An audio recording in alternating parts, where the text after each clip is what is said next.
Welcome back, it's me, Lou. I'm here for another action figure unboxing and review, and today is somewhat of a double feature as I'm going to take a look at the Horde Trooper.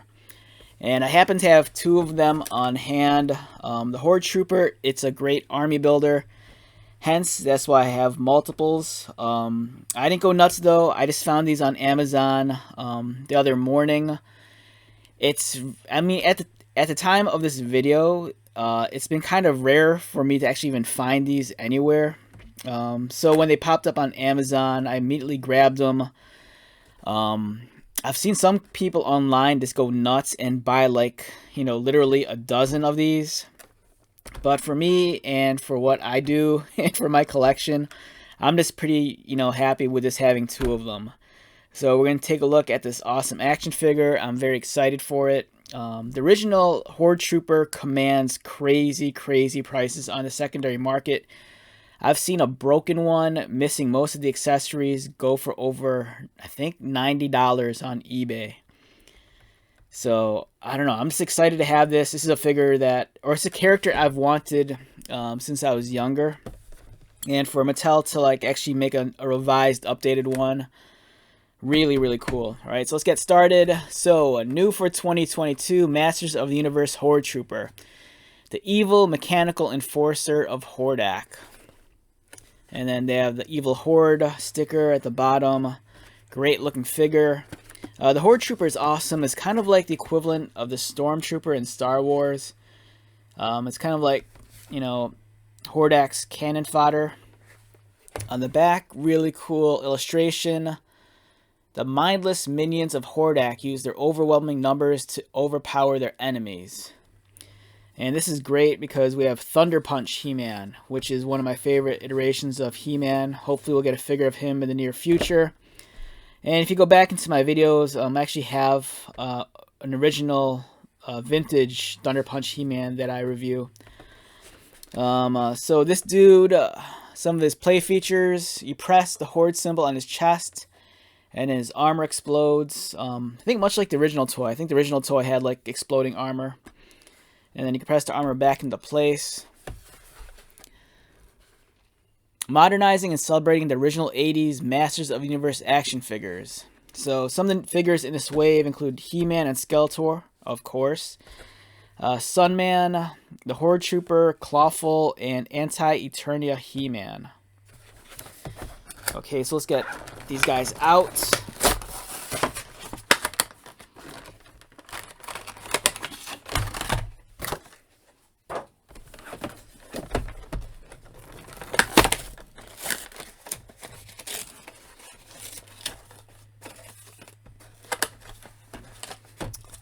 Alright, I ripped the comic book on one of them. It looks like the comic book was glued onto the card when I took it out.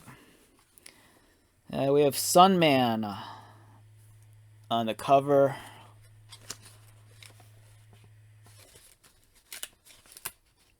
Anti-Eternia He-Man. Alright, that looks great. There's a little insert here which details the figure and what's removable. So you could take off the head, the arms. He detaches at the waist, and you can take off the boots. Good to know.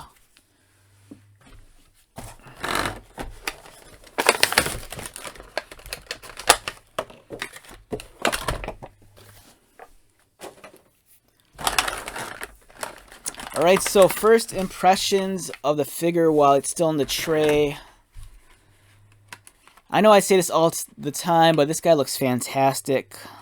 It's a really iconic looking character. Its design is very simple, especially with the head. Kind of has the single visor, has the Hordak emblem on his chest. I love the combination of the gray and the black.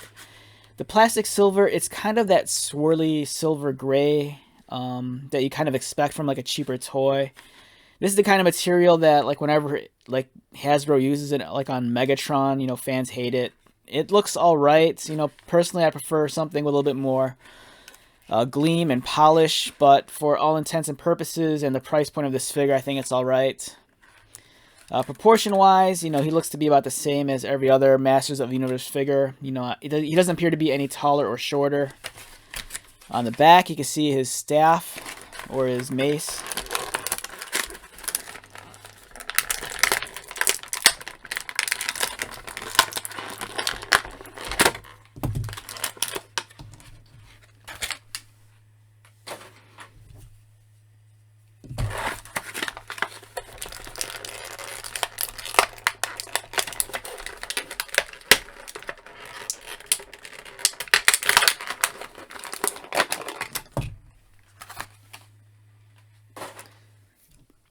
Alright, so I'm going to tell you right now, this is a great army builder figure. I'm very, very envious of the collectors out there who have more than just one of these figures. Like, as I'm handling this right now, I'm really wishing that I could find this guy more readily available at retail, because I would like to have more. But for me right now, 2 is enough. I don't want to be super greedy, There's other collectors out there that want this just as bad as I do, and I think everyone should at least have at least one of these in their collection. I have a feeling this is going to be much like the the Royal Guard. How at first he seemed like he was going to be hard to find, and there were those crazy prices on the secondary market. But then he started popping up at Big Lots, and he's not that difficult to find now. I have a feeling that's going to be the case with this guy. I think the first maybe like 2 or 3 months, you might have some difficulty finding them, but then at a certain point, much like the Keldor Trapjaw 2-pack, I think this guy's just gonna be overly plentiful, or at least that's what I'm hoping for, because I would like to get more. But I do have a feeling that in time, if you're patient enough, he'll pop up at retail, and he's not gonna be that difficult to find. Eventually you'll find him, so don't stress it out too much. Don't pay too much for them, because in all honesty, outside of some of the exclusives, I don't think there's any figure beyond Stinkor that's like impossible to find. Yeah, great looking figure. Up close. Very simple sculpting. The details are on the softer side.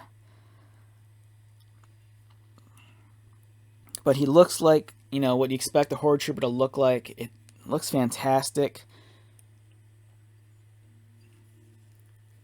His Trooper, it's always kind of reminded me of like the, what's it called in G.I. Joe? I want to say it's the Hiss armor. It's like that white, it's kind of like that big white bulky exosuit that the Cobra Troopers wear.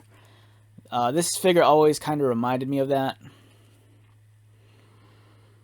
So yeah, very bare minimal sculpting on the back. He just has some like circuitry on his butt, a plate on his the back of his waist. The knees feel kind of weird, to be honest. I don't know why that is. All right, so one thing I noticed with my figures is that as I was handling this figure, I could be wrong, but apparently the knee here isn't plugged in all the way to the leg. If you look right there, you can see some of the posts, and on this figure you don't. So I'm not sure if this is plugged in. Yeah, this leg looks like it's sticking out a little further than it should. Yeah, I might have to take a look at that later.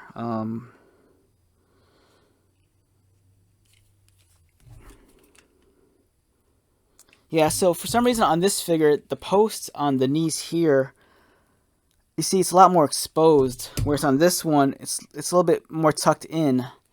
So I'm not sure if that's the case of this just not being pushed in all the way, but as I'm pushing it in, it doesn't want to move in any further. So either the socket in the thigh isn't deep enough, or the peg's too long. I'm probably going to heat this figure up later and just try to alleviate that and figure out what's going on. But yeah, it's kind of odd. Unless I could pull it out. I don't want to wreck it though. Because I don't believe these legs detach at the knees.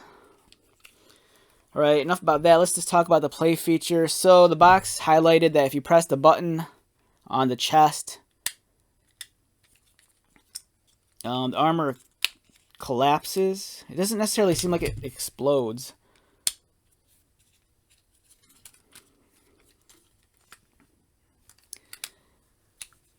Yeah, somewhat disappointing. I was kind of expecting more of like a very like kinetic exploding motion, but instead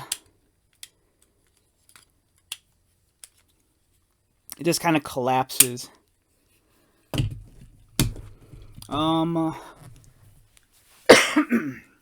Excuse me. Alright, let's highlight the articulation on this guy. Head rotates. Arms could turn. But they run into some issue because as you rotate it up, it's going to clip this part of the armor. And when it does, it seems to want to pop the armor open, which could be a little bit somewhat annoying.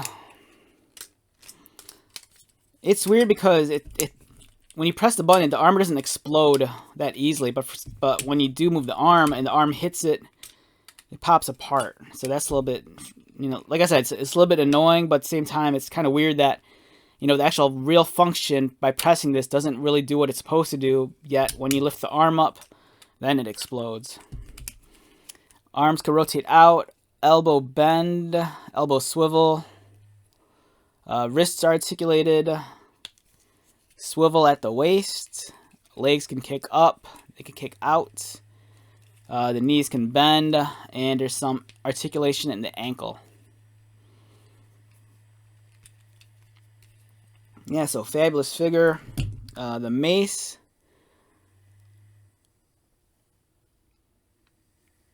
Nice clean detail. It's hard to see on camera, but it's almost kind of like it's like a winged kind of like lizard at the tip of the spear or the mace.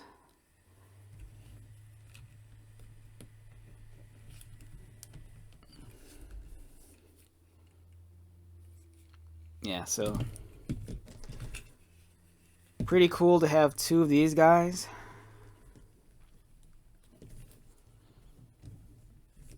Yeah, if I had to rate this figure on a scale of 1 to 10, for me it's a 8.5.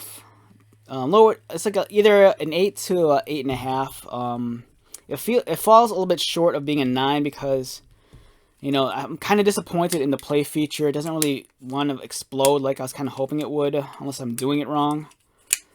I'm kind of a little bit annoyed that one leg, for whatever reason, the sockets here don't seem as deep, so the knee's a little bit more exposed, and it's kind of like flopping around a little.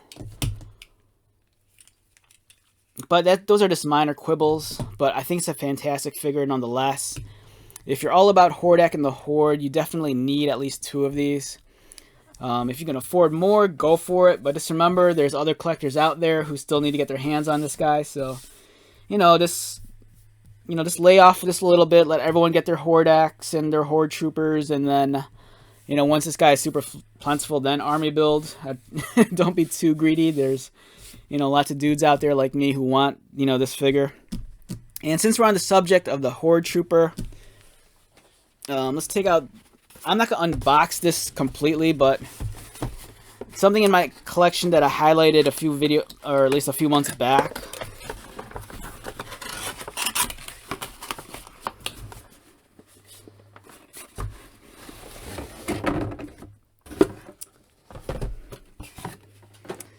So for me, this is an awesome figure. This is the Masters of the Universe Classics Horde Trooper. This was the one that was put out by Maddie Collector some years back. Beautiful figure. This one looks amazing. I don't think this necessarily has like the exploding chest feature, but it's awesome. I said this in the previous video when I looked at this figure that I think this figure specifically would be great to like add into your Origins collection. Even though the Masters of the Universe Classics is a larger scale, the fact that this guy's kind of more like, more like in the robot drone side, I think it's forgivable just because he's larger. So if you wanted to like, mix them into the Origins line, I think that's perfectly cool. I do like the shade of gray plastic on this guy versus the silver here. The details here are a lot more crisper. They still kind of fall with the same aesthetic, so it can easily blend in with the Origin stuff. It looks a little bit more premium, and it's a lot taller than this guy. So if you wanted to, and if you could afford to, you know, if you got a couple of these, you could easily blend them in with this army and just pretend these are like, you know, super versions of the Horde Trooper. It's kind of like in Star Wars Attack of the Clones, how there's different versions of the battle droid. You know, there's the standard battle droid, but then there's also the beefier, like, super battle droid.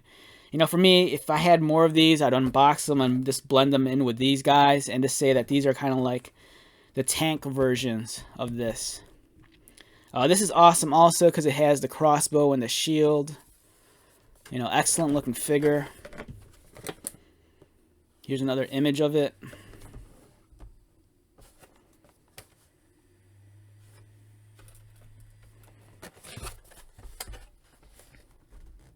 Yeah, so wonderful figure. Love the Horde Troopers. I think they're great. Alright, so let's wrap this video up. Once again, my name is Lou. If you're new to my channel, welcome. If you're a returning subscriber viewer, thank you so much for continuing likes, comments, and support. I greatly appreciate it. So, until the next video, be safe, take care of yourself, buy lots of toys, and most importantly, be happy. And I'll see you at the next one. Alright, later.